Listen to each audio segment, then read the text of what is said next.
Okay, I think we can start. And so, Techi, you start, right? Um, Hi, Jenny, I'll be the one who will start. okay, go. Good day. I am Chip Maalihan, a Philippine advocate for sustainability. Distinguished speakers, colleagues from the solar energy sector, friends, welcome to Pledges to Progress, Asia's pathway to net zero future. The Asian photovoltaic industry, in partnership with Global Solar Council, is proud to conduct this international dialogue here in COP27 Egypt. This dialogue will bring forth Asia's action on reducing carbon emissions and strengthening energy security through solar PV to achieve a net zero future. Now, let me introduce you who will serve as moderator for this dialogue.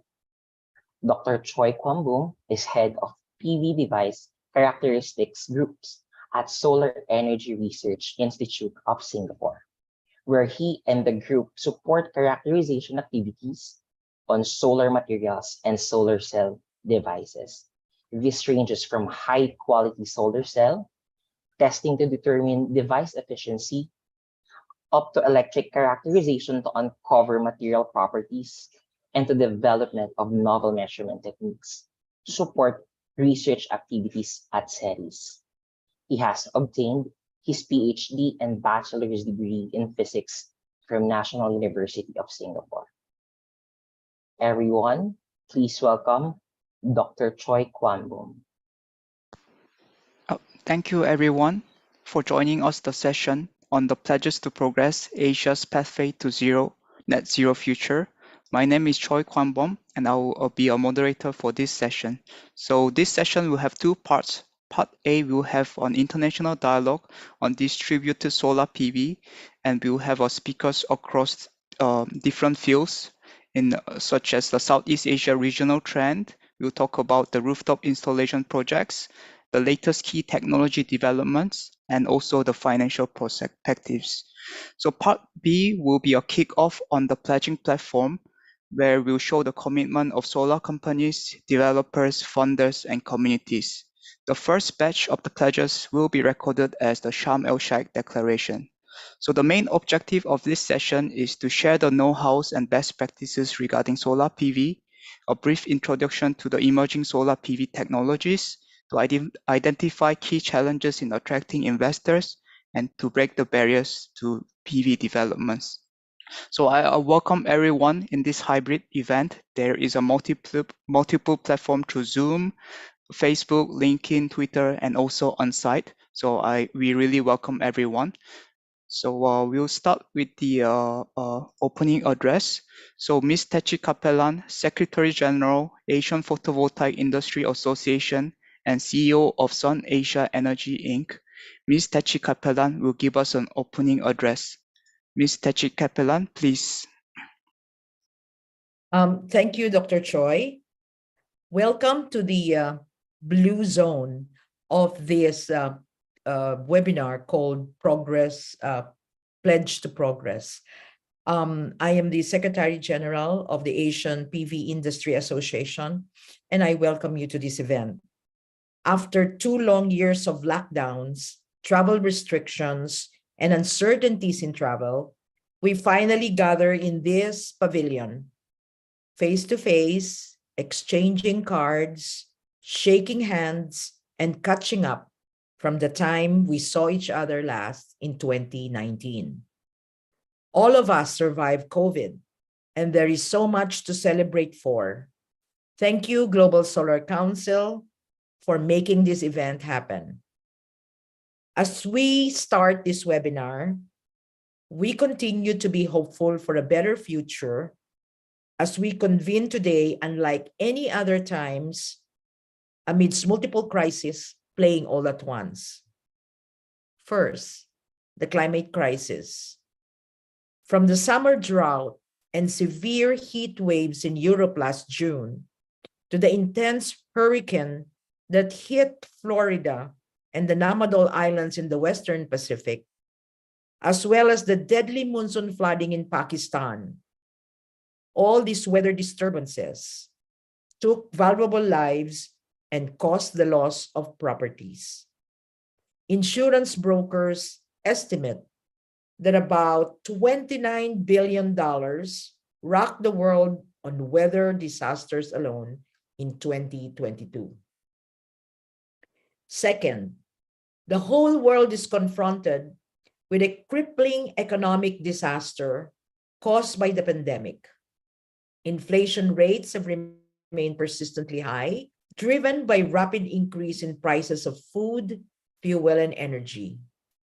Interest rates in the US is increasing, and the US Federal Reserve is determined to undertake monetary tightening to reduce consumer spending and tame inflationary pressures.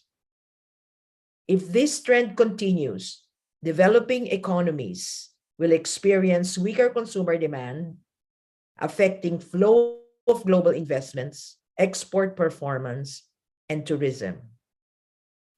Third, the war in Ukraine has sparked a global energy crisis, a shock of unprecedented breadth and complexity.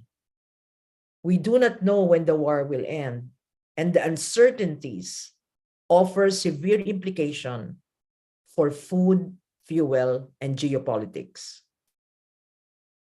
The curtailment of natural gas supply and the sanction of imports and oil are severing one of the main arteries of global energy trade.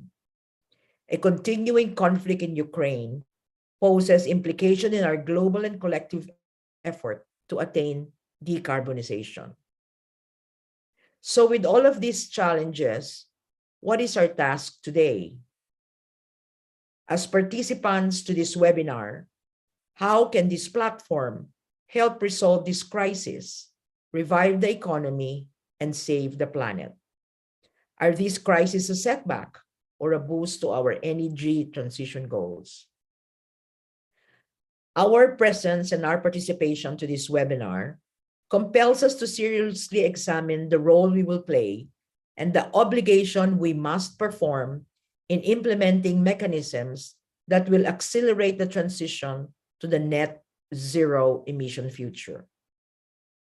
The task is daunting, but we know solar energy is a matured technology that offers solution. Bloomberg forecasted that solar energy promises to contribute as much as 50% of global energy mix reachable within our lifetime. The main and underlying factors for solar success, according to Bloomberg, is solar's unique qualities. Solar is clean. It fits into any framework for investors seeking returns, for homeowners wanting to cut their electricity bills, or for governments pursuing emission reduction targets. Unlike other renewables, solar can be deployed across several physical conditions, from the massive mega-scale rollout in a desert somewhere to someone's rooftop in an isolated island. You can do floating solar as well as agri-solar. No other technology can match such versatility. Solar alone has the capacity to reach a wide range of users, as it is able to create value for homeowners, for utility companies, and investors. Solar was the first to graduate from government subsidies. Though the feed-in tariff was the driving force behind the growth of solar, it successfully transitioned to viable power purchase agreements.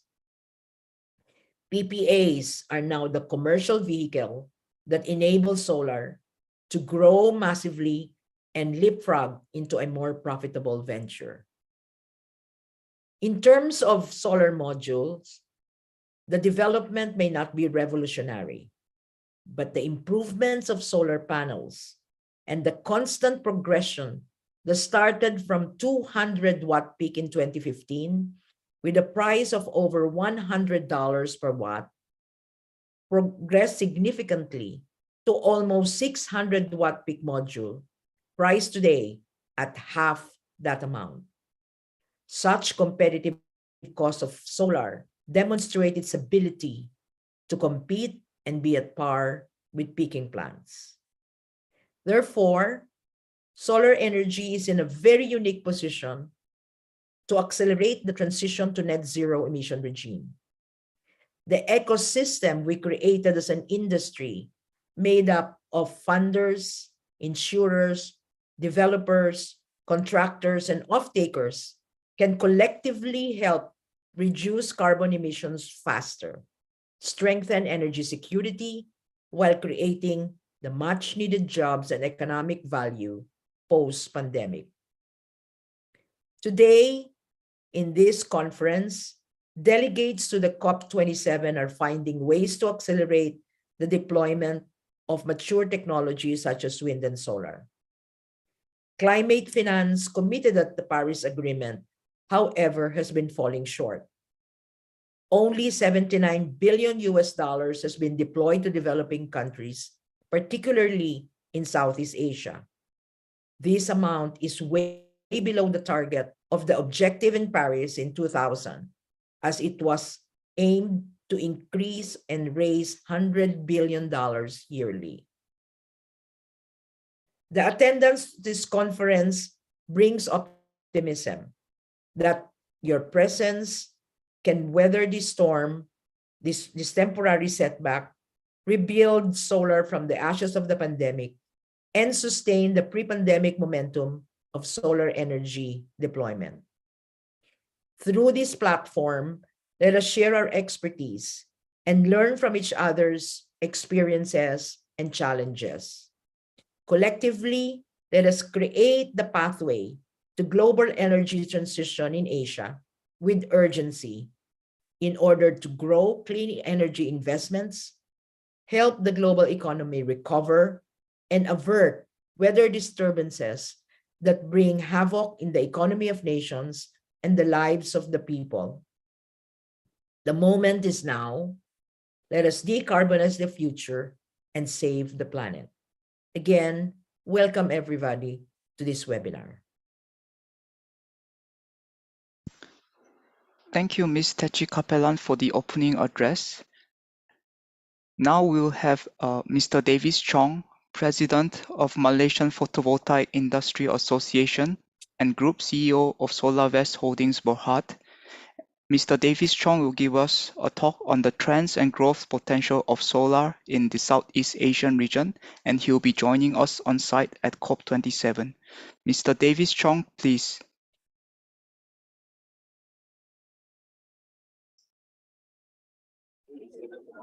Hi, thank you.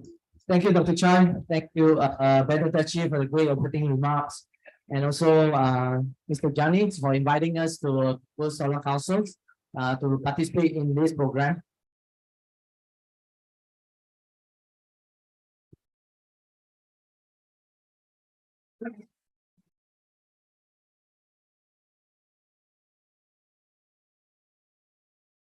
Okay, first I introduce myself. I'm MPIA President, Malaysia Photovoltaic Industry Associations. We are part of Global Solar Council. We are also part of APVIA as well. So thanks for being included us in this program. So now I'm going to bring you to the trends and growth potential of solar in Southeast Asia. We can feel a lot of energy in this COP27, and good that we are bringing the focus to Southeast Asia region right now. See how we can use solar energy to decarbonize the country and the region and the corporate as well.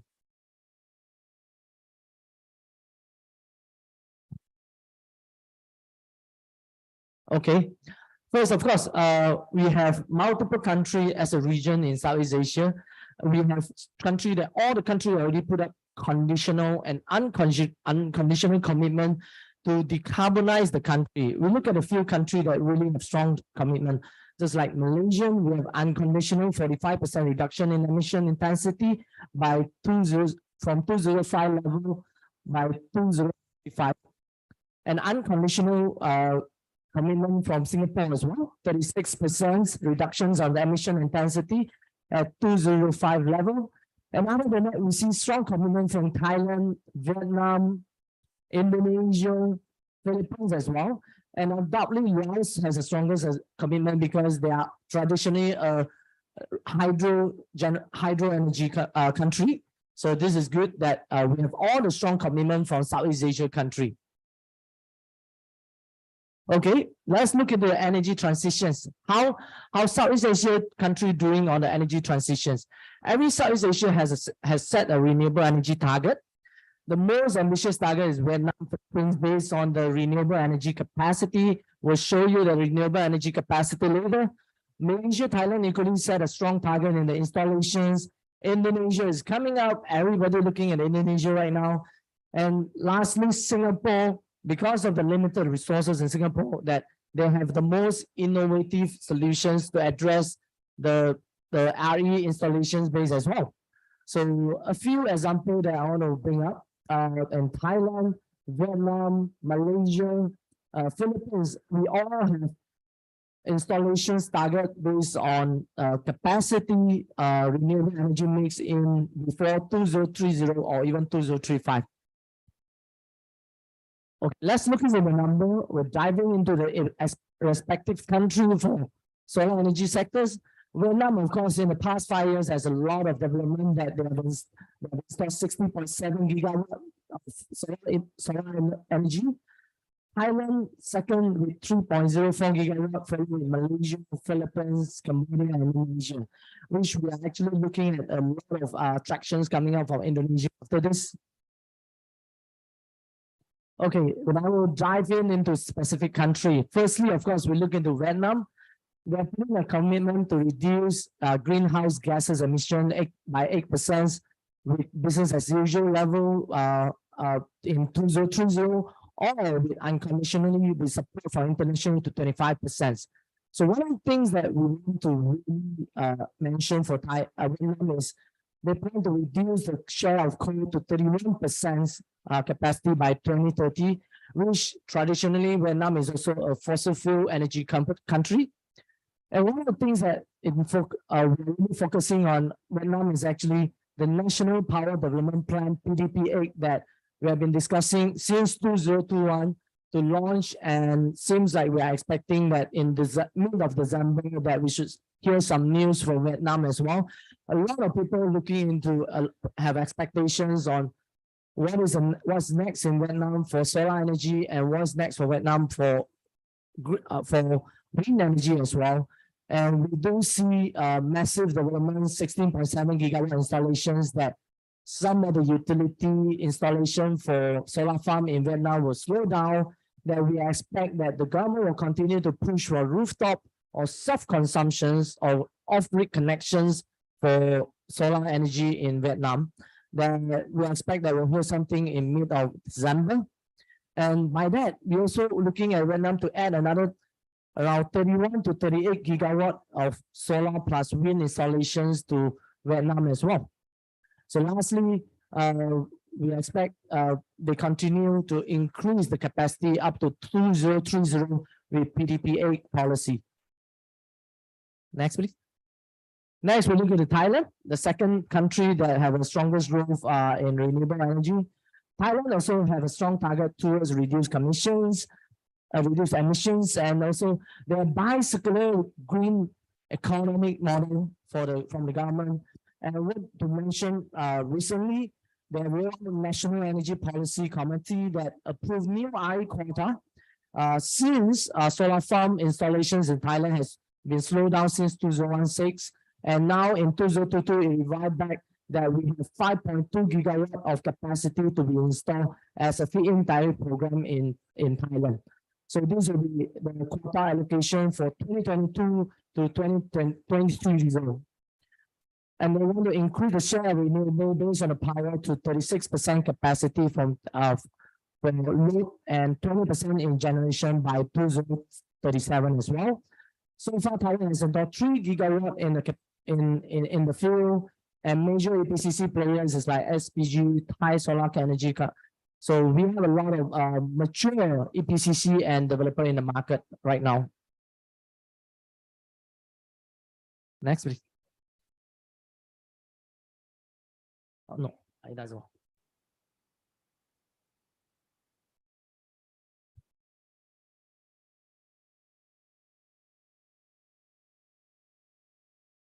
Okay, so we turn our focus to Philippines. Philippines is a country that we are still working on electrifications while we are turning the energy source to clean energy as well. So if we want to achieve 100% electrification by 2022, we also have strong commitment to reduce energy intensity by 40% by 2030 from 2010 level. And we are expecting, of course, Philippines is the only ASEAN country that has not committed to net zero target. And one of the highlight for Philippines market right now, we have actually have a national renewable energy program for 2040 in process to finalizations. We are also expecting 15 gigawatt of renewable to install by 2030, no more coal-fired power plants. With the latest development of program like feed-in tariff and net energy metering, and also green energy auctions that awarded 1.4 gigawatt solar renewable energy installations, which 1.26 gigawatt is coming from utility solar farm. So we do expect GEA1 is rolling out to be commissioned by 2025, and we're expecting that the government will roll out GEA2 as well. So that will expand the installation capacity by 2025 or 2030 as well. Next.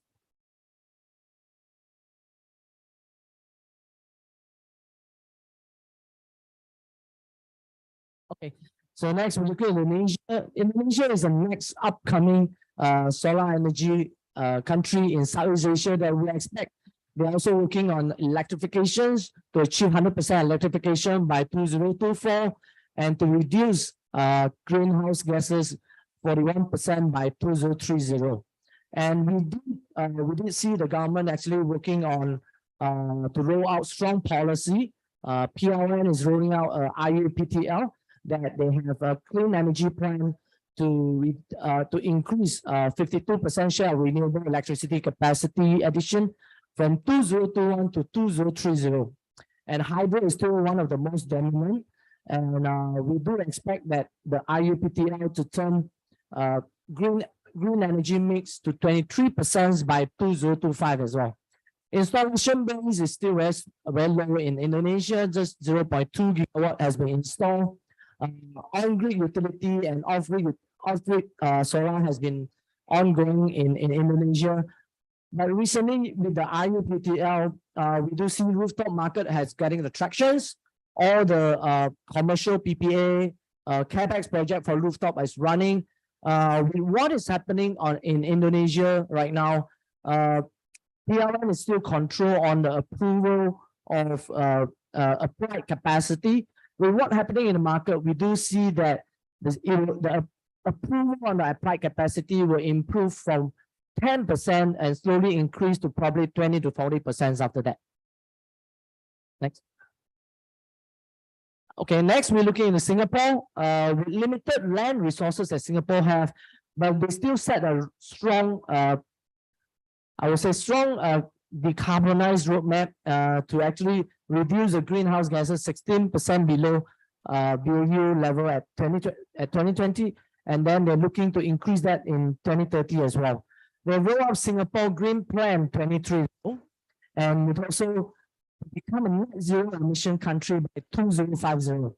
And Singapore is the first country who will introduce carbon tax, which at a price of $5 per metric ton for carbon dioxide for now, and it expect to increase to $50 and in the range of $50 to $80 Singapore dollar by 2030.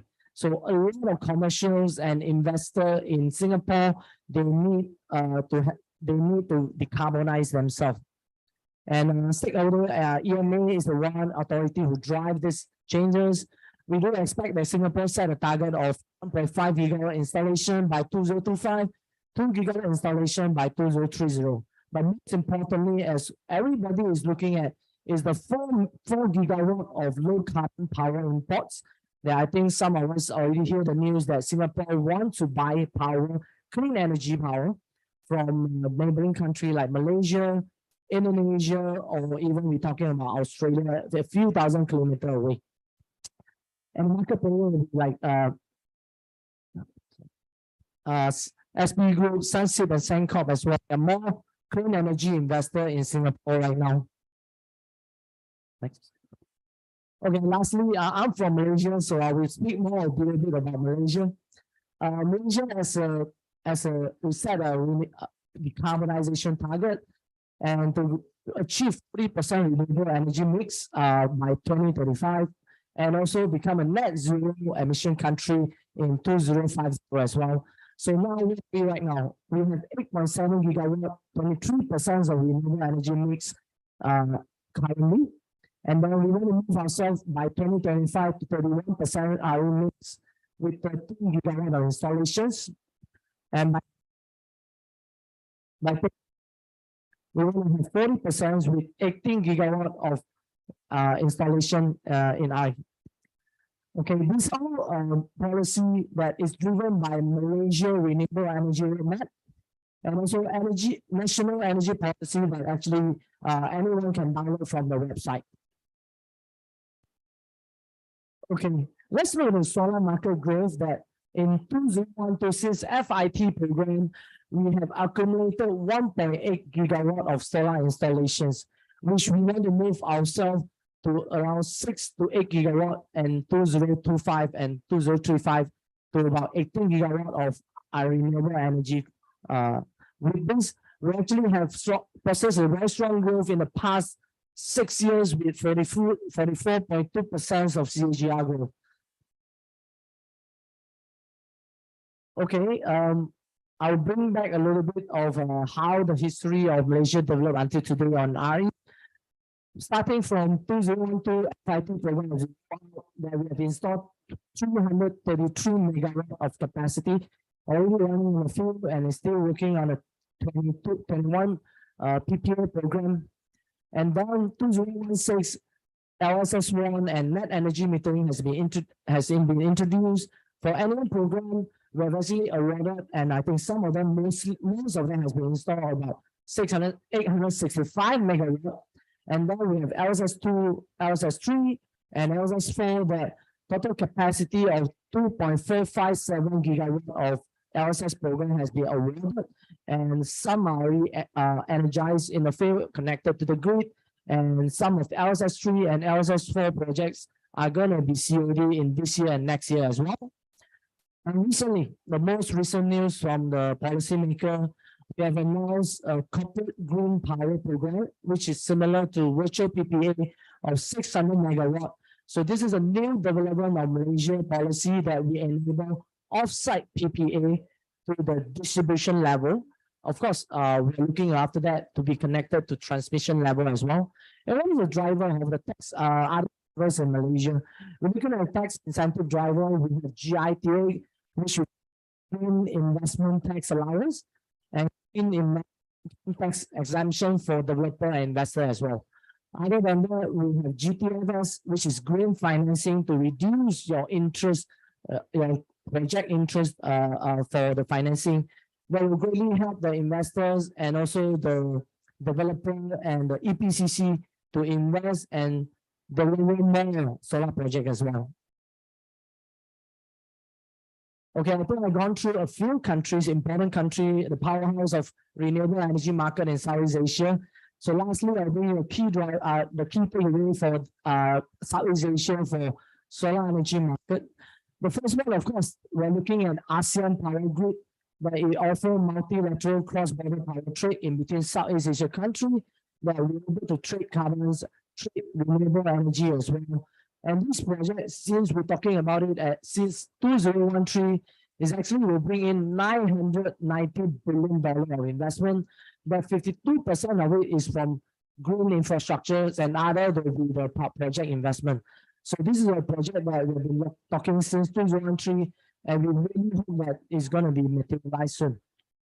The second one is utility energy storage. Historically, I think we know that grid and infrastructure in Southeast Asia, it needs to be improved from time to time to enable more reliable renewable energy to be connected to the grid, which we believe that more and more utility energy storage will enable or double the VRE installations into the grid as well. The third one, carbon emission scope 3. We know that the Scope 3 carbon emission is coming. All the corporate, all the multinational companies looking to this aspect. And traditionally, Southeast Asia brings in 120 billion to 182 billion of investment, direct foreign investment into the region. So that will actually have, I would say that will make a lot of companies, the supply chain, that to clean up themselves, to decarbonize themselves into the supply chain of Southeast Asia manufacturing plant and operations. So we all know that carbon emission Scope 3 is coming. So that will increase clean energy demand, carbon economy, RECs, and also more VPPA or offsite PPA installation as well. So lastly, I think some of the countries that in Southeast Asia, we saw it like Singapore, they already 100% liberalized their energy. And also Philippines has been partial liberalized. And we are looking at Malaysia and Vietnam in the discussions to move into energy liberalization as well. So, and we're also looking at more EV infra, green charging that will change the clean energy landscape as well. So it will create more market for rooftop solar, distributed generation solar, and green EV hubs that create more installation for solar energy as well. So these are all the factors that we think that will build another bigger markets, and the key drivers to on top of the strong policy that Southeast Asia country have. Thank you. Thank you, Mr. Davis Chong, for a nice overview of the trends in the Southeast Asia region. I would like to welcome everyone to this session again. This is a hybrid event, and there are multiple. This is streamed through multiple platforms, through Zoom, Facebook, LinkedIn, and Twitter. And we can have a Q&A session if the time permits. But if you have any question, you can ask it through Zoom. So I think there is a quick question, but I think we can go through for the interest of time. So we may have to proceed with the session first. So if you have any questions for the speakers, please feel free to contact them and email them your questions also. But now we'll have Mr. Tanakon Yupanic, Consultant and Project Manager for Solar Power Generation at McDonald, and he has accumulated experience in gigawatt-scale solar PV projects in Southeast Asia, and he will give us a talk on CNI solar PV rooftop, technical considerations and lessons learned from McDonald's experience. Mr. Tanaka Yupanic, the stage is yours.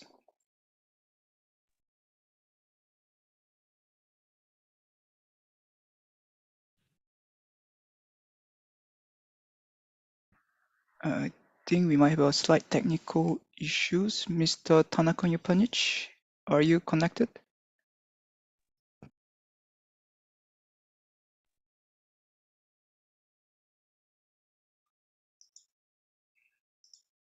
We may have some technical issues. Give us a moment.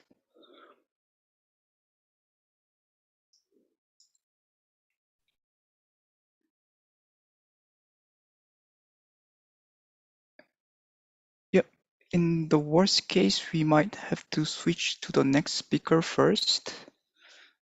Are there any updates on the technical issues?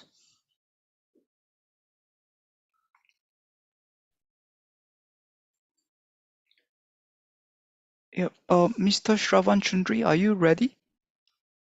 Maybe we might have to. Yeah, I can do that, but yeah, I can share the screen also. Yep, so I think there's some technical issue with Mr. Tanaka Yupanic. Help us fix the issue. So we'll proceed for the next speaker first. So we have Mr. Shravan Chundri. He's the head of technology Taiyang News, and he has 20 years of experience in solar, ranging from research, manufacturing, and to writing technology news. And today he's going to give us an overview of the latest key technologies development in PV industry. So Mr. Shravan Chundri, the floor is yours.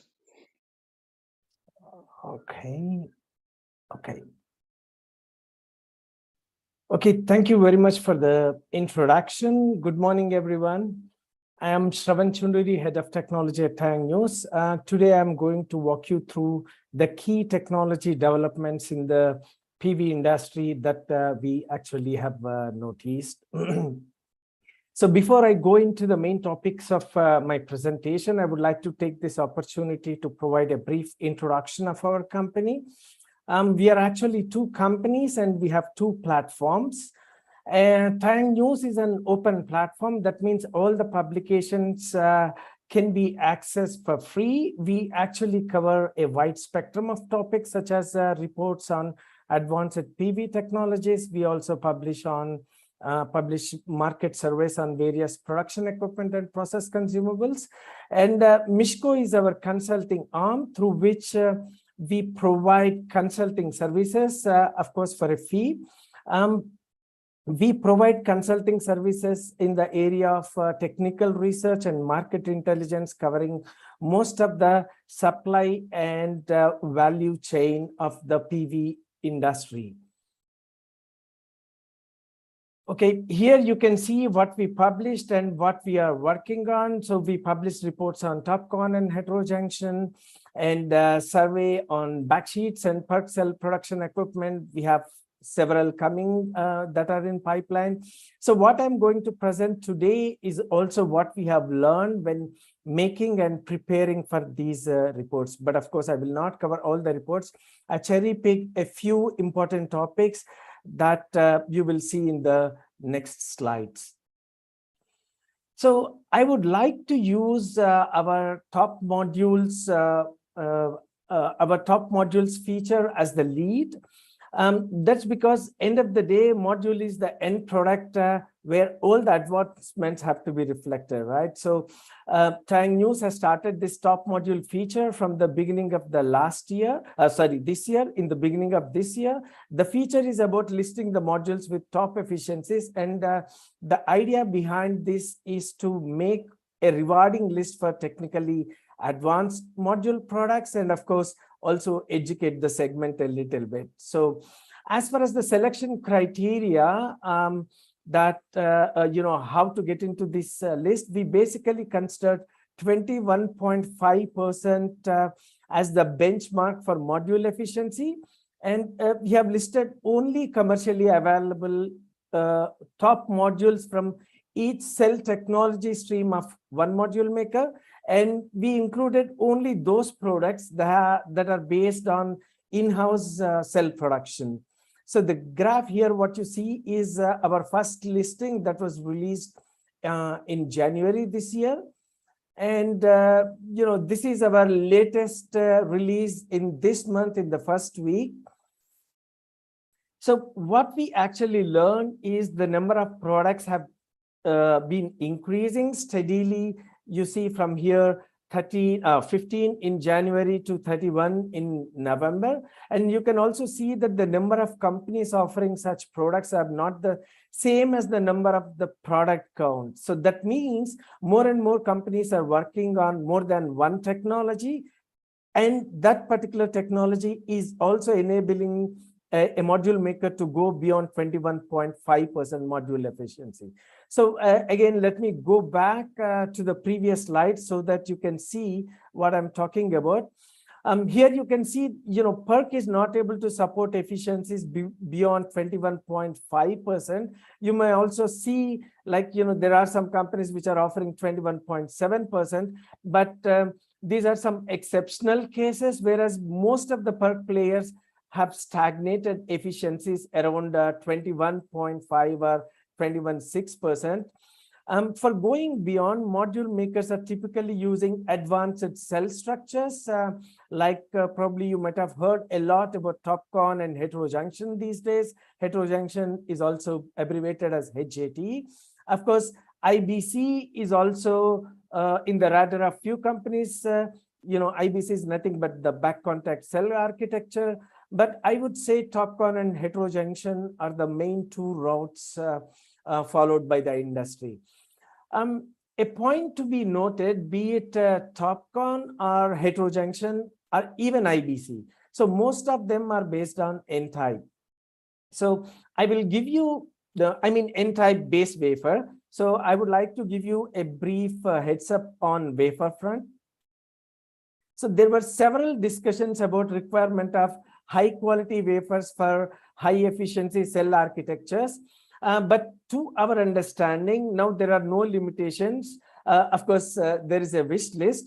But in today's context, both heterojunction and TOPCon can use wafers from different positions of the ingot and production runs of the crucible. However, I should mention that some pre-treatment of the wafer is really done as part of the cell processing, especially in the case of heterojunction. But what we understood is the main concern about the wafers in today's context is rather the price than the quality. So I just would like to present a brief analysis of the wafer price released by Zhongguan very recently. So this is the price list. We all know that N-type wafers are more expensive than P-type. So the price list here, it tells us that it is about 6% when you compare the wafers of P-type and N-type of similar thickness. So we also know that the thickness reduction in wafer can reduce the price. The logic is simply it uses less silicon. The topic is more has more prominence in these days due to the short supply of the silicon. Again, the price list tells us that 20 micrometer reduction in wafer thickness kind of results in savings of up to 4.5% on wafer price. So I think it is safe to say if N-type cell technologies can support a 20 micron thinner wafer, the extra costs from wafer side are marginal. And the good news is both heterojunction and TOPCon can support thinner wafers. So a few TOPCon suppliers are already at 140 micron and they have a strong roadmap to go to 130, and HJT can even support thinner wafers in principle. When it coming to the TOPCon, the manufacturing of the TOPCon, there are the 3 core processes in TOPCon manufacturing: applying tunneling oxide, then polylayer and doping it. All these steps can be accomplished in one go also.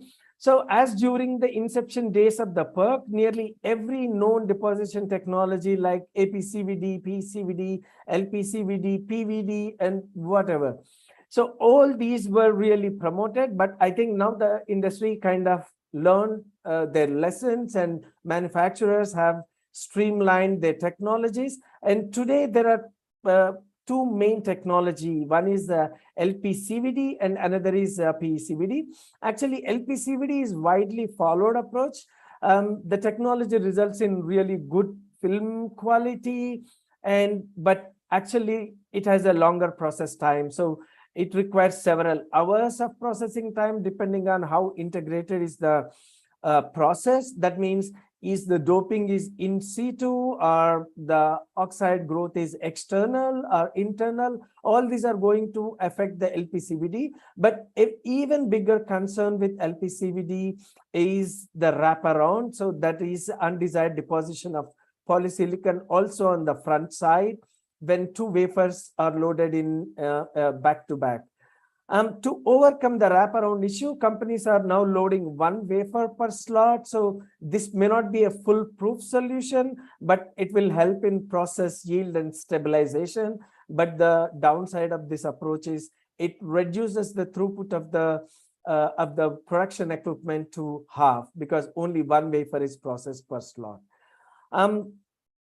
Coming to PECVD, I think it is very fast. It can accomplish all the process in less than or really close to an hour, but it lags a little behind in terms of performance compared to LPCVD. However, actually, companies are very intensively working on both the approaches. So not only the manufacturers, even the equipment suppliers are working on both the approaches with equal emphasis. Now moving on to heterojunction, the topics here are deposition of core layer, TCO deposition, and metallization. Above all, an important technological development, not particular to any processing station, but for the entire supply and value chain for heterojunction, is the ability to process half wafers. So that means instead of cutting a fully processed cell into two pieces, the wafers are sliced before they are entering the cell processing, and they are processed as half pieces. I think this is one real good commendable technology progress. And coming to the core of the topic, as per the deposition of the core layer, replacing the doped amorphous silicon layers with microcrystalline silicon films is one important development that has started. It is not only helping to improve the efficiency, but also support the march towards the thinner wafers. Microcrystalline is initially implemented on the front, and then probably eventually also on the rear side. Then reducing the indium consumption in TCO deposition is another interesting topic. Usually ITO is the main material used here, which contains indium. So several companies and research centers are currently working on AZO, which is nothing but aluminum doped zinc oxide. It's an effective alternate that has now been evaluated by several equipment vendors and cell makers. The first results are really encouraging. Excuse me. However, AZO may not be a self-sufficient material, but using it in combination with ITO, maybe as a buffering layer or even as a capping layer, can reduce the indium usage down to 85%. It is most likely implemented on the rear first and then optimized for the front side later. Coming to the metallization, reducing the silver usage is the key. Increased number of bus bars and silver-coated copper paste are the key methods here to reduce the silver. And at the module level, interconnection is the process that really needs some change in heterojunction. And optimized soldering is the state of the art in China. And electrical conductive adhesive, which is ECA, based interconnection is popular in other regions. Moving to the modules in general, categorization of modules based on technology is actually no longer seems to be valid. Earlier modules were based on all these technologies like larger formats, zero gap technologies, shingling, multi-bus bar. But I think this is not valid anymore. More technologies are blended into one product. Like a larger wafer-based high-power module is integrated with zero gap layout using interconnection of bifacial half cells featuring multi-bus bar. So all these are now blended into one product. Then coming to the applications part of PV, the applications for solar are really increasing. Of course, the mainstream applications are still the residential, C&I, and utility, and their fusions such as residential and C&I and utility. But applications such as floating PV, agri PV, vehicle integrated PV are also evolving. The interesting point to be noted here is not only few startups are focusing on these applications, but mainstream large integrated manufacturers are also focusing on these segments, which are kind of niche, at least as of now. So for example, Jinko and Longji, they have came out with their BIPV product range they exhibited at Intersolar. And Chint introduced their roof tile, and even Longji has a PV roof solution. So with this, I come to the conclusion of my presentation. PERC seems to have hit its limit at 21.5 5-ish, beyond which advanced cell architectures such as TOPCon and heterojunction are mainly used. The major points of focus for TOPCon is deposition technology, be it PCVD or LPCVD. The jury is still out as each technology has its own set of merits and shortcomings. Replacing doped amorphous layers with microcrystalline, reducing or replacing indium in TCO, and reducing silver usage are the hot topics in heterojunction. More and more technologies are blended into single module product, and module products are becoming application sensitive. Not only the applications for PV are increasing, applications are becoming heart of the product development. Thank you very much for your attention. Thank you, Mr. Shravan Chundri, on the nice overview of the key technologies. I think there's one interesting question from the Zoom platform. So if this is okay, we can ask you. So this question is from Lenny Santos Borja. So his question is, what are the chemical pollution issues in the production of solar cells? How are they being addressed or mitigated? Is recycling possible for broken solar panels or decommissioned solar panels? Yeah, I think I don't have a full-fledged answer for this, but the awareness is becoming more and more. So for example, from top of my head, what I can think of, there are some backsheets, the polymer, which is the major polymer, one of the major polymer that is going into the module. So now there are some products that are based on recycled material, and there is also possibility to have a complete life cycle of polymers going into making of same polymers. So right now, these are bits and pieces. It's a complex puzzle, so it has to put together to solve this issue. So yes, there is no completely readily available solution, but yes, industry is seriously looking into that. And day by day, its prominence is growing, what I can say for. Okay, thank you, Mr. Shravan Chundri, on a very nice talk. So next we'll go to Mr. Tanakon Yupanich. So I hope everything is okay. I'll just give a brief introduction one more time. So he's the consultant and project manager for the solar power generation in Mott McDonald's, and he's going to give us a presentation on CNI, solar PV rooftop, technical consideration, and lesson learned from Mott McDonald's experience.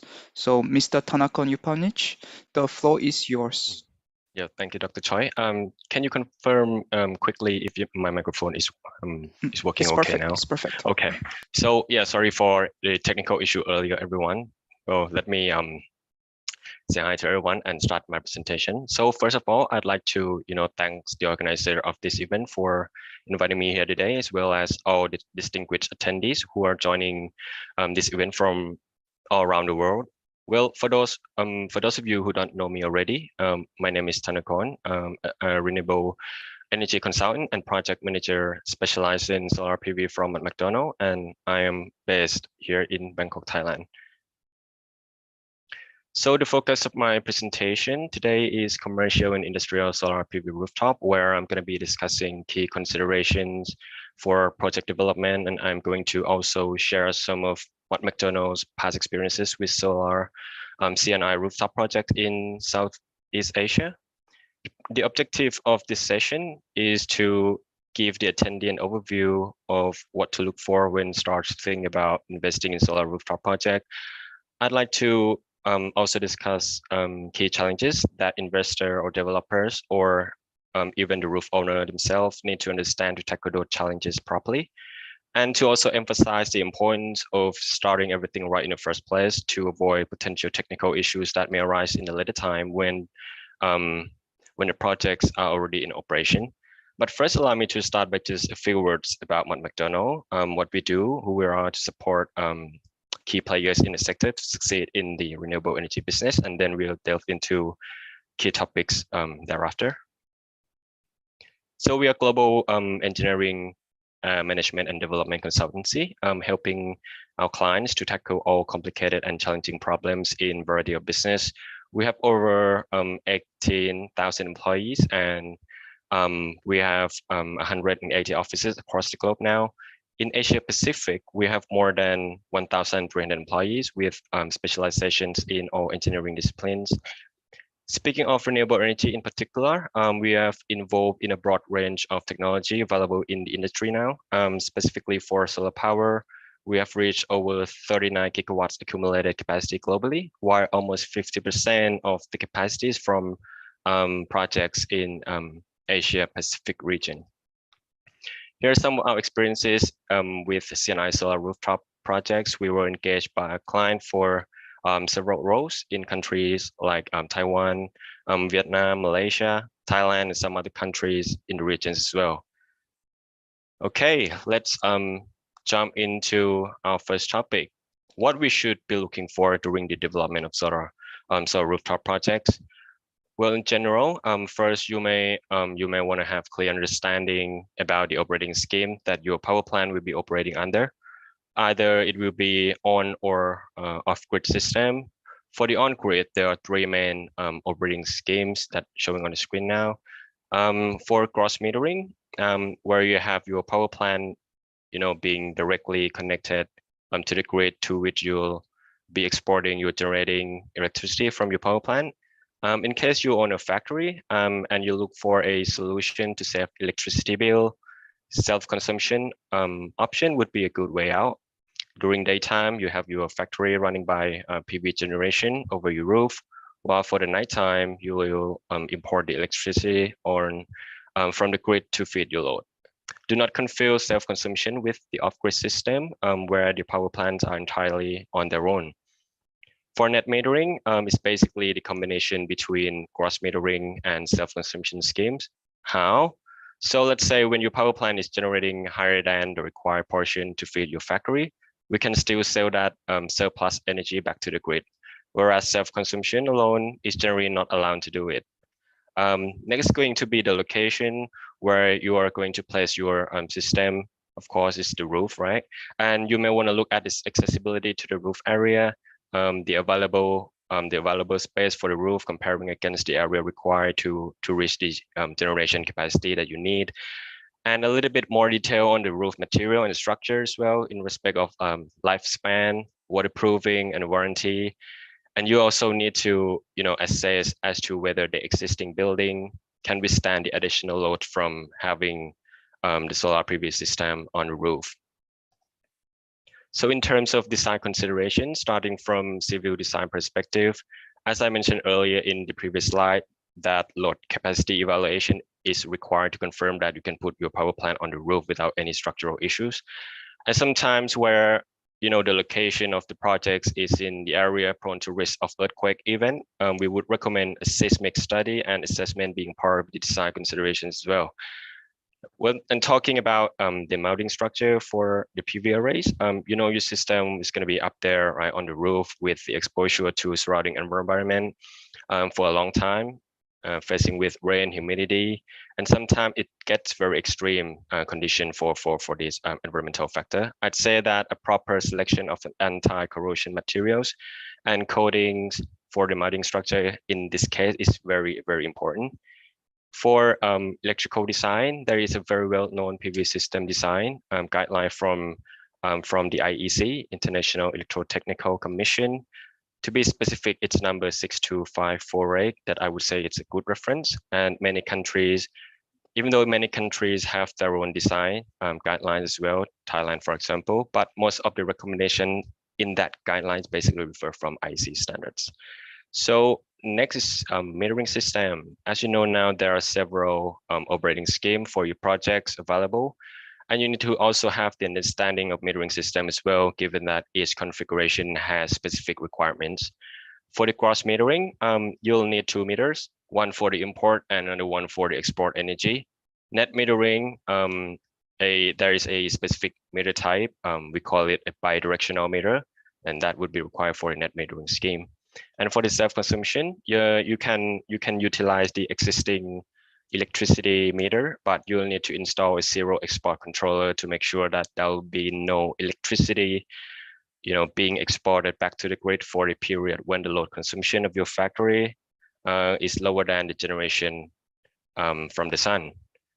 You need to also carefully select the inverter as well to be in compliance with local grid requirement, as well as the synchronization between your system and the grid connection point in terms of, something like system voltage and frequency, for example. Now let's talk about the energy output that comes out from your solar power plant. Starting with a solar resource. Well, for Southeast Asia region, we don't need to worry much about the sunshine, as you know it, right? We've got abundant amount of resource available, as you can see from map on the left hand side. We received more than 1,400 kilowatt hour per meter square per year on average, which is quite a good amount. So now the focus would be on how you design your system to harness most out of these resources available. Well, along the way, before the energy is produced, exploited to the grid and get the money, there are a number of system losses that depend on the characteristics of the weather at your location, like the temperature, the rainfall, cloud formation, and so on. Sorry, the system component, and also the losses that happen during the conversion process from one equipment to another, as well, as you can see from the system loss waterfall on the right hand side. So there are many losses between the way from the sun to the output and get your energy into the grid. Well, in the next slide, I'll discuss a couple of loss factors, including the shedding, uplift, and temperature, to illustrate the sensitivity of these losses affected by like different designs and surrounding environment. Well, we have done a quick study to investigate the sensitivity. I'd like to note that this analysis is not for a real project, and all the settings, assumptions are only made for the illustration for this presentation only.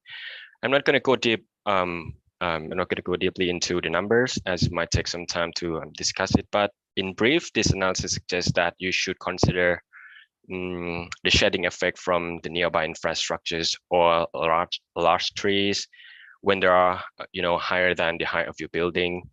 And detailed simulation would be very important to precisely quantify the shedding losses. And if your roof is flat, you can make your system capture more of the sunlight when you have your PV arrays facing and lifting to its optimal position at the right tilt angle and azimuth angle. And at the same time, you can also reap the benefit from the cooling effect to the panel temperature from having a better air circulation underneath the panels when you lift up the structure for getting a bigger tilt angle as well. Now we're moving to the last part. Here I share some of our lesson learned that we picked up from our past CNI solar rooftop projects we involved. So before we dive in, let's talk about health and safety as the most important aspect we should emphasize, especially when we're talking about working at height on the roof. As you know, falling from height is one of the top contributor to workplace accidents. And when you're about to go up there, you want to make sure that you won't put yourself at risk, making sure that the condition of the access to the roof is good. And remember, the 3-point contact is very, very important when you go up there, when you need to climb up the ladder to the roof. You should make yourself familiar with all necessary protective personal equipment or the PPE, and make sure that they are in good conditions and not broken, ready to use, and you are wearing it in the right way. And most importantly, do not go near the edge of the roof, especially when there is no fence in place. So let's start with an example from the public wire. So this was the fire incident over the roof of Amazon warehouse, where this location was in the US and happened last year. So more than 6 events were reported, and it wasn't just one warehouse, but was in different places as well.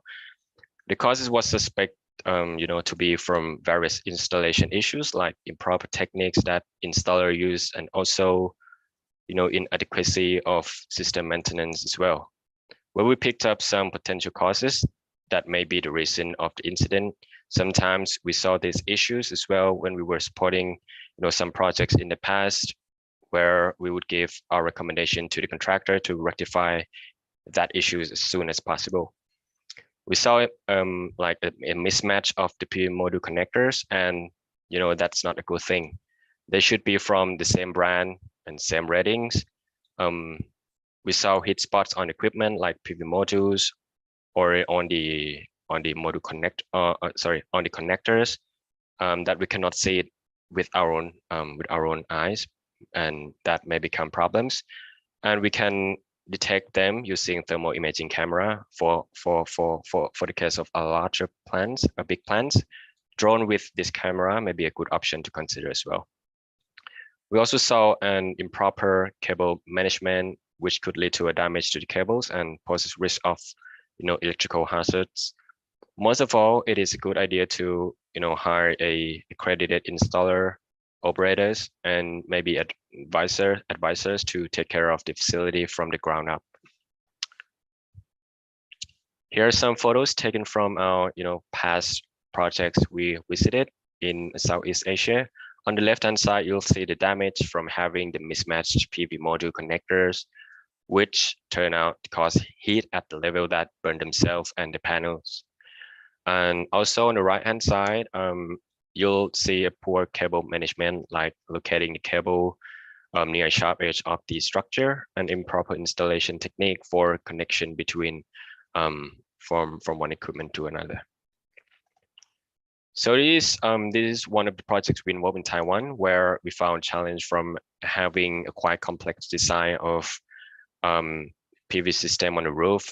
You can see from the photos on the right-hand side that the projects are on the roof that are facing to all directions, and this causes challenges when it comes to identify the representative orientation for the irradiation measurement sensors or the pyranometer. With the fact that sometimes you're only limited to buy only 1 or 2 pyranometers, not for all the directions of the PV arrays, as they're quite expensive equipment as well. For the case like this, we need a correction factor sometimes to transpose the data from the pyranometers data recorded the irradiation incoming to be able to represent the irradiation hitting the PV arrays that facing to all directions. But it's good to note that this is going to bring about uncertainty in the calculation to some extent. It's good to have a proper assessment of the roof characteristics, the sun path, and the consumption profile of your factory as well in the very beginning of the project design phase, as you may be able to avoid complications in the later stages for something like plant performance calculations, project information management, and so on. Here are some lessons learned from field projects in Thailand and Taiwan, where the projects have been experiencing a recurring dust and soiling problems accumulated over the PV arrays.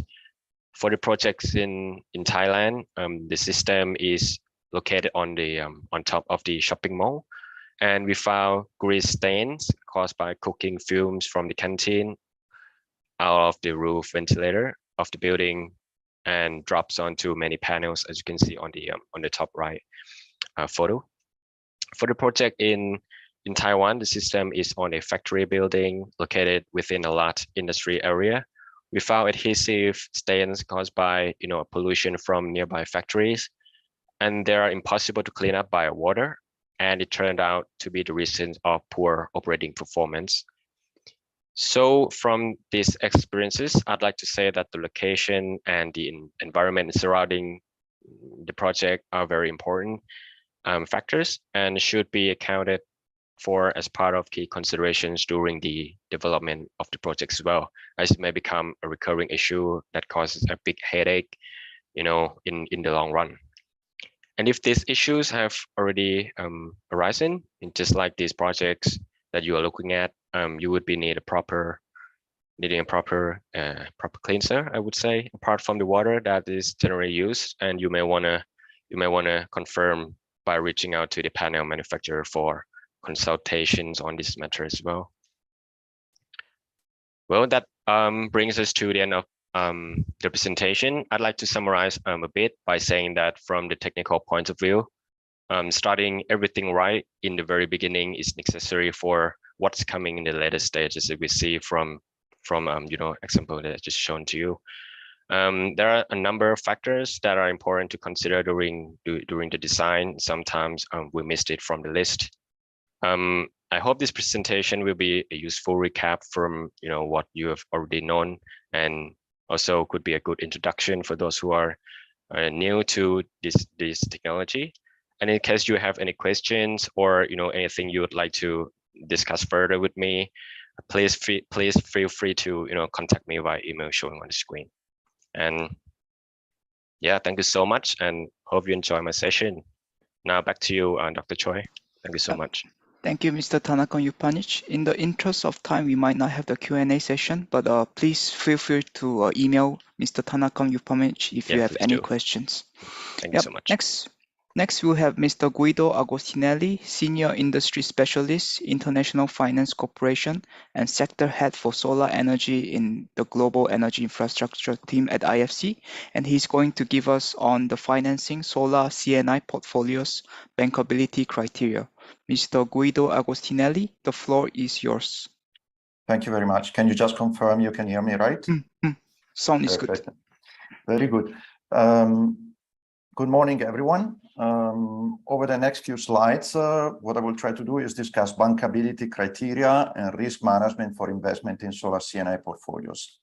The term bankability is used generally in different contexts, and when referred to PV system is normally associated to the technical quality and reliability of an installation, but this is reductive.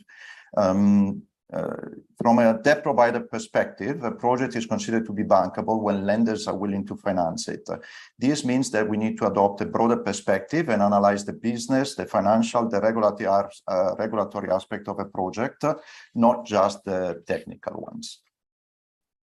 Now, going more to the broader topic of this presentation, I wanted also to give a little bit of an introduction to the potential for distributed generation before we talk about aspects connected to bankability.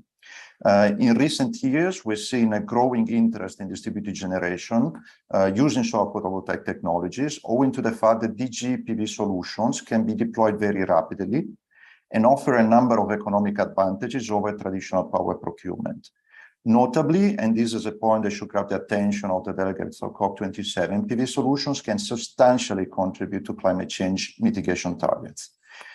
The market has been growing exponentially. It's been taking us some 20 years to install 500 gigawatt peak of solar in the CNI and residential segment. But if you look at analyst predictions, we expect that we could install more than 400 gigawatt peak of new systems in the 2023 to 2025 period alone, generating some $350 to $400 billion in revenues. If you consider that for every 100 of gigawatt peak of solar, you can achieve greenhouse gases lifetime emission savings in the order of approximately 1 to 3 billion tons of CO2, depending on where the installation is, you can gauge the potential for this technology in combating climate change. However, this new market opportunity requires also a different approach to conventional corporate and project finance business, which we're used to in the energy sector. First of all, we should note that most distributed generation projects require relatively small investment, a few $100,000 to a couple of $1 million, which are not large enough to mobilize institutional investor on a standalone basis. Therefore, the need of aggregating pools of assets or more projects in a single portfolio, which must have a size of 50, 100 megawatt peak or more. So that basically this is compatible with the ticket sizes that institutional investors are typically used to invest. The second aspect is that DG displays unique characteristics such as off-taker composition, limited diffusion of technical and quality standards, and is delivered through a multitude of business models that makes the risk assessment and risk management more complex than for the case of utility scale. But this is actually precisely what the bank need to do. Lenders need to systematically assess and when they can minimize project risk.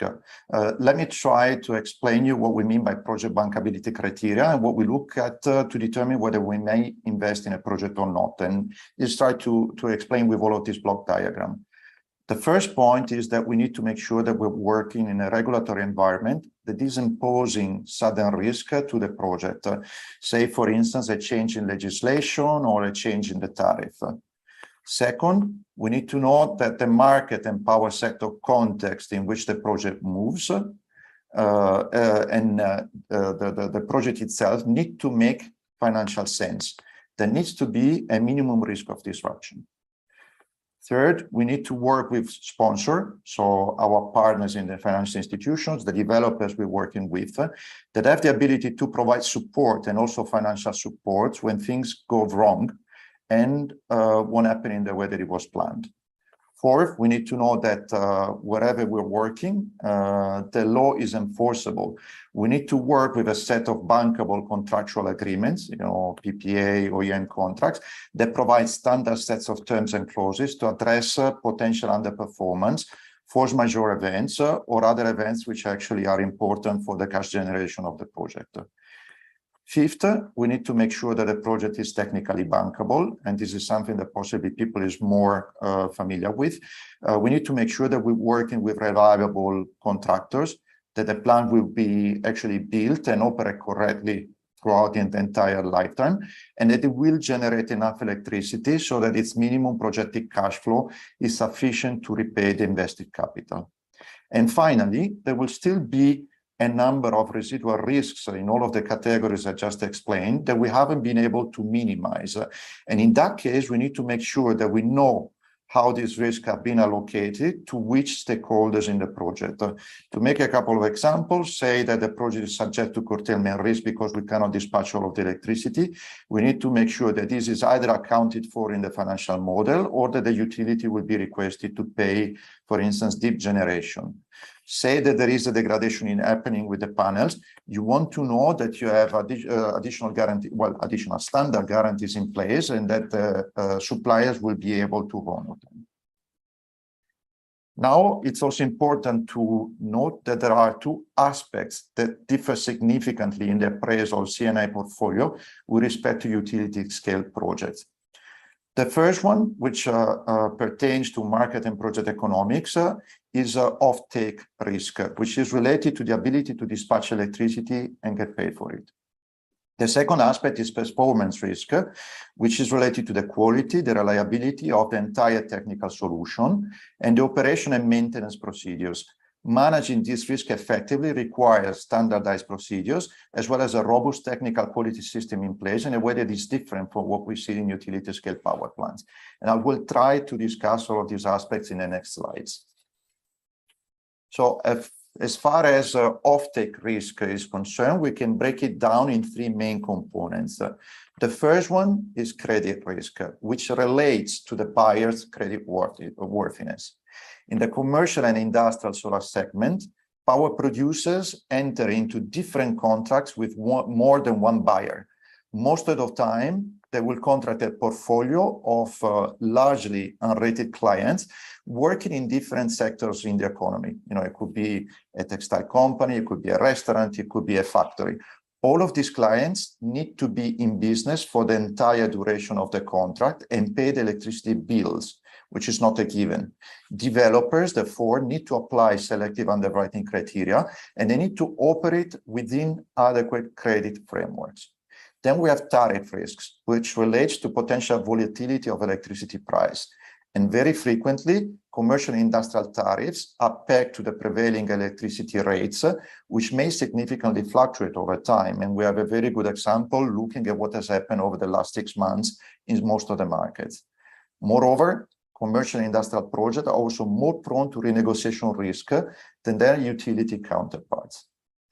Finally, we have to deal with the so-called shape risk, which is stemming from the fact that solar energy is not dispatchable at will, and that the buyer's demand may not overlap with production. The easiest way to picture this is thinking that if your factory is closed on weekends and there is no demand for electricity, your panels may still be producing electricity.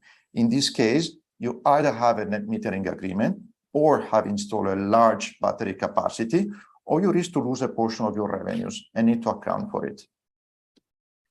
Now, I think Mott has already given an excellent review of technical issues which can be connected with the operation of commercial and industrial projects.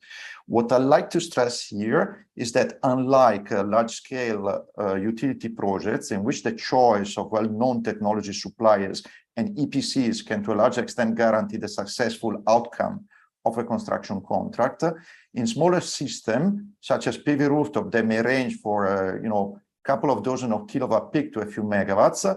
Well, these systems are mostly installed by local developers and technicians. And as there is a limited diffusion of technical and quality standards for these services, except perhaps for grid connection, and as most installers in a number of markets lack proper training, the technical quality of commercial and industrial installation vary considerably from project to project. The vast majority of commercial and industrial systems are also too small to justify the cost of technical advisor, at least on a project-by-project basis. This makes it difficult for financial institutions to systematically assess and deal with the technical risk connected to financing the construction, the operation, or the sales of portfolios of smaller systems. The market, in fact, is still to adopt and to a good extent develop widely accepted comprehensive procedure, technical specification and standards to ensure the quality and reliability of commercial and industrial installations. It's important to understand that in order to provide a measure of the quality of commercial and industrial portfolios, such quality systems need to reach beyond components, because normally we try to provide information on, for instance, the certification of panels or inverters, but they also have to encompass the quality of the entire project and of the all throughout the entire project life cycle, from designing to reporting. And indeed, you do have to look at the entire project life cycle. A structured approach to due diligence is central to determining whether a project meets bankability criteria, particularly in emerging markets, which tend to be highly competitive and which often lack diffuse best practices. You need a standardized, coherent approach to technical risk management, which broadens the scope of the due diligence from the conventional technical appraisal of single power plants to the analysis of the investee's internal procedures and processes as a predictor of the average performance of a portfolio. What you see in the diagram here is a simplistic representation of the bankability framework, which can be used to assess our investments. As the diagram shows, it's a due diligence checklist structured around the 6 main phases of project development, starting from design, going through procurement, construction, testing and commissioning, operation and maintenance, and reporting. And it does in part overlap with the due diligence, which we would be carrying out if we were to invest in utility scale power plants, but there are 2 major differences. First one is we put a lot more focus on the sponsor approach, on internal quality assurance and on internal quality control. This is because very often in the commercial and industrial space, we're not only investing in a portfolio which is already in operation, but the larger portion of the capital we're putting in is invested and exposed to a project pipeline in the ability of a company to deliver 50, 60 megawatts or even more in dozens of projects which have yet to be identified. Second, we put a lot of stress on the phases before and after construction, namely modeling, site analysis, site selection, operation and maintenance, and monitoring procedures, which are very important, as these can be reliable predictors of the average performance at portfolio levels 3 or 4 years down the road. So where do we go from here? The risk assessment framework I just described should be general enough to be applicable to debt or equity transactions, to recourse or no-recourse financing, to pipelines of project or portfolios in operations or not. But risk analysis is carried out for a specific reason, for a very specific reason, so that we can assess and, when possible, mitigate and allocate those risks. This is the first step to scaling up investment in a specific asset class, such as the commercial and industrial solar. We spoke about the potential of CNA solar, which is enormous at the beginning of the presentation. And what I would like to do in these last slides is to describe some of the steps which would help catalyze capital and accelerate the growth of the sector moving forward. Clearly, there is a strong need for standardization in the industry, a need for streamlining investment and save on operational cost. This has to happen at the level of internally company processes, at the level of contractual documentation, which has to become as uniform as possible. I'm thinking about power purchase agreements, operation and maintenance contract, EPC contract, and so on and so forth, and at the level of technical due diligence. But we also need to up our games in terms of risk mitigation strategies. There needs to be a lot more focus on quality assurance and quality control ex ante.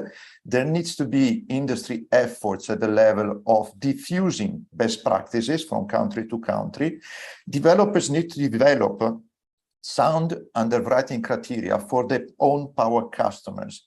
And ultimately, we need protective contractual provision in the contract to try to make sure that we can compensate for when things go wrong. We also need sound rating methodologies for portfolio's technical performance and for portfolio credit risk. The reality is, in fact, is that for the largest part, the institutional investor, the financial institutions that are putting money in investments, are not expert in the sector and are not sophisticated enough to carry out detailed due diligence by themselves. And so they need a rating system in order to price the risk. And finally, we need the financial sector to mature, to learn how to work with commercial and industrial portfolio and aggregate assets. They need to learn to become selective because currently there is perhaps even too much liquidity in certain markets. Investor needs to take calculated risk moving forward, not just take risk. And on that basis, they will be able to raise money and mobilize additional capital that will clearly accelerate the deployment of commercial and industrial solar. In summary, what I've tried to convey in this presentation is that there is a huge opportunity in the commercial and industrial segment, which we should try to seize. Distributed PV systems offer several economical advantages. They can be cheaper than the grid and significantly cheaper than diesel generators. They can effectively hedge increasing electricity cost, as we're seeing today, and they can contribute meaningfully to energy security for companies. And very important, they come with significant environmental benefits. However, investing in distributed PV system require a different approach to the conventional corporate and project finance. First of all, institutional investor appetite is still partially hindered by bankability concern. I mean, we investors don't really know how to deal with this anymore. Analyzing of takers and portfolio credit risk is not straightforward, as I tried to hint it earlier on, and the assessment of technical and performance risk requires the development and the testing of new tools and a structured approach to due diligence. For all of the above reasons, an adequate risk management framework is required to fully unlock sector growth and potential. And this may take a few years to develop, but the commercial opportunity is large and its positive environmental impact can be really meaningful.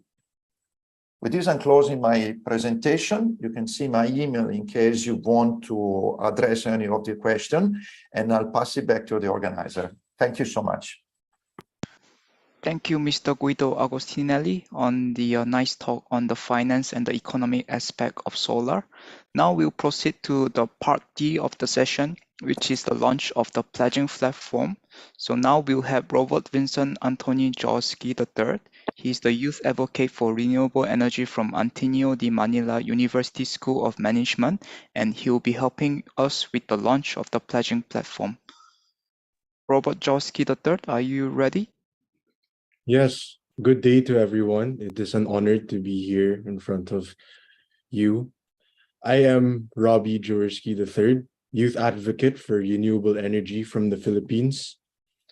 Currently, our country has 1 gigawatt installed capacity, and our aspiration is to reach 18 gigawatts of solar by 2040. Solar in the Philippines offers solutions to the need for economic recovery post-pandemic, energy self-sufficiency, and climate change mitigation. APVIA leads the pathway to a net zero future by being the first solar organization to concretize pledges through an online platform called I Pledge Solar. I Pledge Solar is part of a global campaign to engage people all over the world and make them part of the effort to achieve a net zero future. Its focus is to increase distributed solar PV in private, commercial, and industrial rooftops and buildings and make everybody a part of the solution. I Pledge Solar puts the power in the hands of individuals and companies to take action in decarbonizing the planet by committing kilowatt-hour production of solar energy. It is where they can unite and contribute voice, time, and solar energy development commitment so that those tasked to make decisions on our behalf will be compelled to put the policies in place to clear the path towards a net zero future. Through I Pledge Solar, a net zero future is now within reach. Speakers, delegates, and industry professionals, I am proud to officially launch APVIA's pledging platform.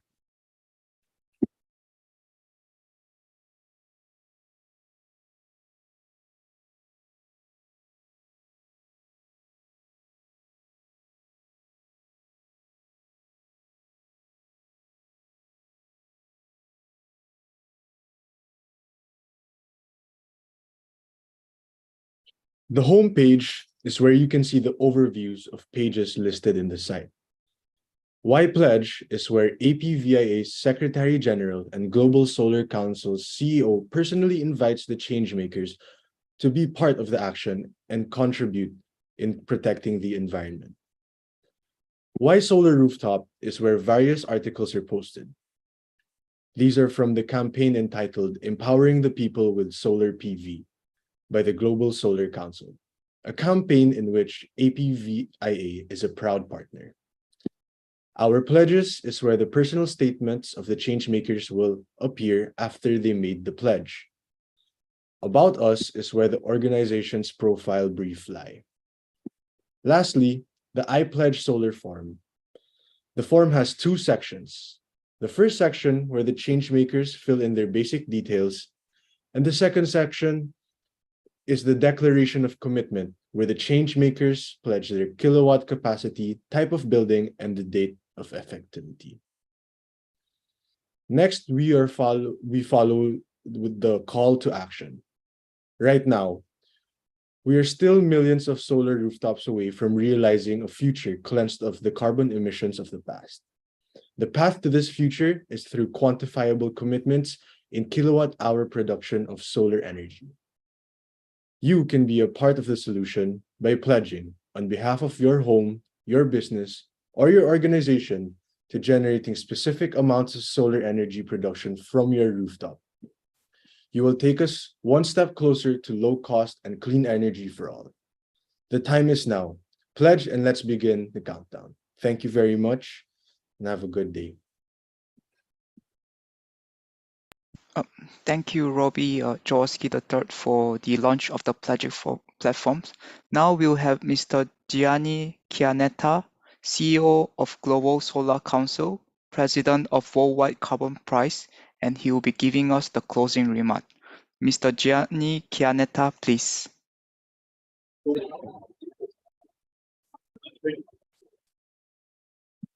Thank you very much. Thank you for this great workshop that we are supporting from the Blue Zone of the COP 2027. Also, there was a great job made by Avia and by the Secretary General, of course, in coordinating all these Kaplan and all the speakers. We went really through. I think nothing was missing. We went through the overview of Southeast Asia market, the main challenges on policy, on regulation, achievements, potentials. We went through all the technology situation, comparison between different technologies, and also between, of course, the efficiencies and so on. We went through also best practice of installations of distributed PV that was. And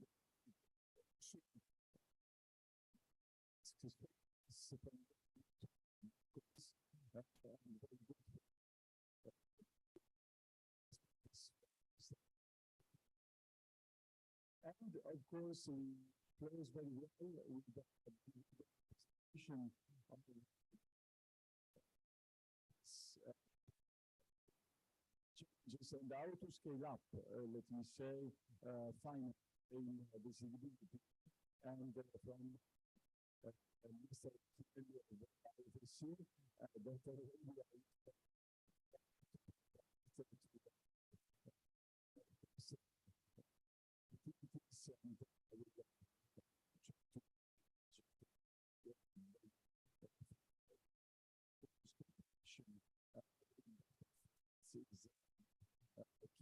especially when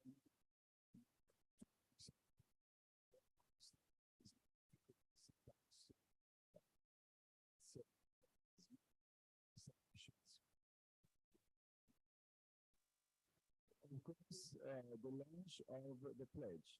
To say this was an idea and initiative from Abia, Ms. Kaplan, that as Global Solar Council, we strongly support. We are cooperating, and as anticipated by Mrs. Kaplan, we want to make this initiative global, starting, of course, Abia, Asia, as first mover. And we want to bring, of course, this initiative to be replicated in other parts of the world. And Global Solar Council will try to collect, of course, the numbers.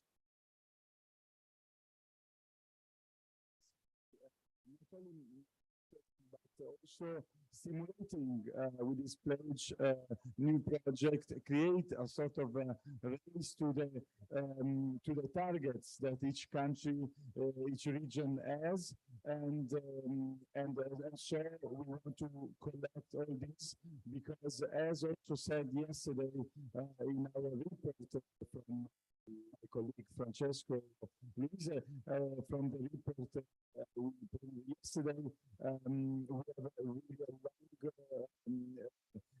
very ambitious targets, and there are also only talk about 240 million rooftop project in the residential project by 2050. And this is a very ambitious target, 100 million by 2030, and we believe that this potential is even understated. We can do much more, and this pledge will help us, of course, to monitor the